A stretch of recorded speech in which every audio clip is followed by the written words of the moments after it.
Hello, Fabulous Leo. Welcome to your horoscope for the month of December 2012. I am your astrologer, Nadiya Shah. Thank you for being here.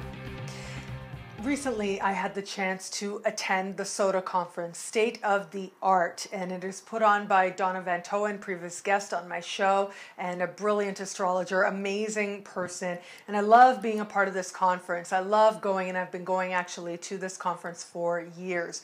Anyways, it was very interesting this month as I was meeting new astrologers and talking to other astrologers and friends and fans out there, and meeting some dear friends as well.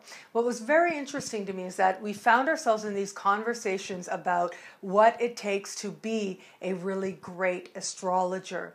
And we found this interesting dichotomy playing out, right? There are some astrologers who are, and those of you who are students of astrology will understand, that there are some astrologers who are very left brain. They're very mathematical, and they like the calculations.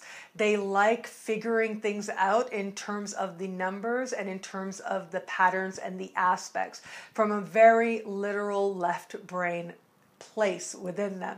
And then you've got the other astrologers, which we see largely, especially in Western astrology. And these are people who are very sensitive.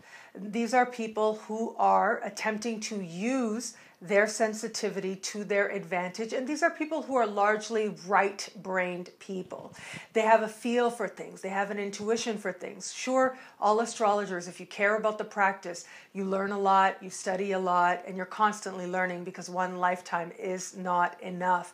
However, what is really interesting is that there are certainly different approaches and different drives and different things within each person that brings them to astrology. But one common thread that we see again and again, it is this sensitivity. There is a moral, ethical obligation that we have as sensitive people to harness that sensitivity, to protect it, and to use it to our advantage. It doesn't have to be astrology. It can be many other areas of life. However it is that you utilize it, there is a responsibility there to not think of it as a curse, but to think of it as an asset. You can usually see in a chart where it is that this person is really sensitive, where it is that they feel vulnerable. And everything is in the chart the way it is for a reason. That includes a sensitivity that sometimes feels like a curse. And so it is for you this month, because I am seeing that there is a heightened sensitivity within you. And while your sign is usually noted for a strong sense of self, sure, that is still there.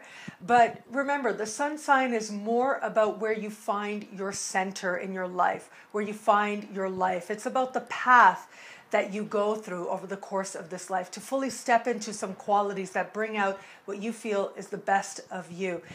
It involves learning, it involves lessons, it involves healing as well. And this month, sure, yes, you have that strong core. You do see the value of being connected to self and knowing yourself and not being so sensitive, but you can't help it. You're feeling really sensitive. And this interesting push-pull is taking place with the people around you, where there is a part of you, because it is a festive season, sure, you want to see people, you want to mingle, and you want to shine.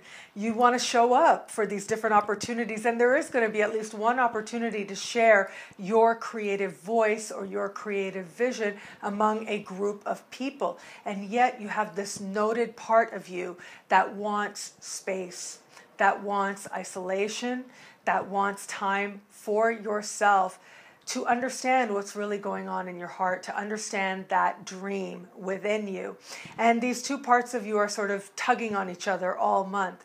Well, what I will say is that your creative voice, as you know, is your ticket to all good things this year, this month, and always.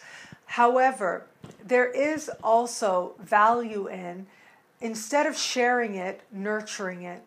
Because that's the big drive, especially as we go towards the end of the month. And you are going to find, surprisingly, that Whereas other people, usually as the season progresses, they get more and more social, they get caught up in it. For you, it's going to be the reverse. You're going to start the month a lot more open and possibly quite cheery as well, which is great. You deserve it.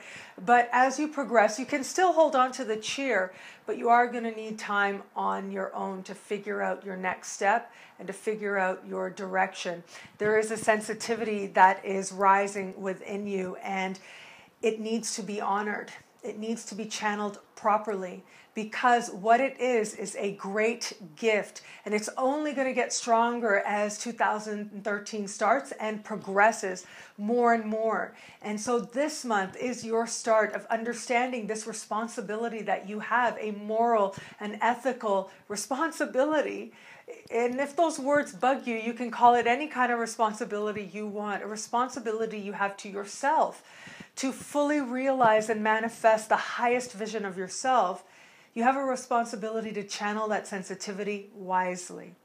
And that's what you get to start on this month. You get to glimpse what the process of channeling that sensitivity wisely in service of others in ways that empower you as well, what that is going to look like and what that is going to feel like.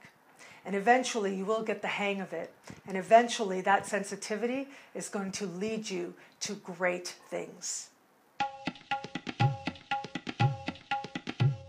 Thank you for watching. It'll be a great month.